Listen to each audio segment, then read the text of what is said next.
বারবার আমি বলি শেষ জামানায় কৃষিকাজ সবচেয়ে ভালো একটা অপশন। আপনি নিজের খাবার নিজে উৎপন্ন করার চেষ্টা করেন, খামার করেন, গাভীর, ছাগলের, ভেড়ার, জমি কেনেন, সেখানে কৃষি কাজ করেন, মাছের প্রজেক্ট করেন, অন্য আরও অনেক প্রজেক্ট আছে, এগুলো করেন।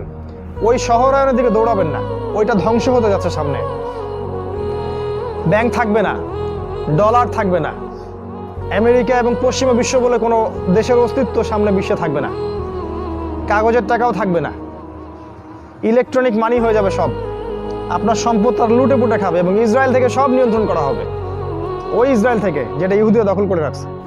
সামনের অবস্থা খুব ভয়ঙ্কর। তাই সুদ ছাড়তে হবে, আপনাকে ঘুষ ছাড়তে হবে।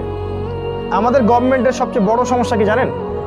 মানে আমাদের এই সেকুলার দেশগুলোর যে রাষ্ট্রপ্রধান যারা হয়, সে যে দলেরই হোক না কেন, সবচেয়ে বড় সমস্যা হচ্ছে দুর্নীতি। সবচেয়ে মেজর সমস্যা। প্রতিটা সেক্টরে যাবেন, করাপশন। রাঘব বল উচ্চশিক্ষিত ডাকাতেরা বলে, আমরা বলি উচ্চশিক্ষিত, পিএইচডি, কোটটাই পড়া চোর সব।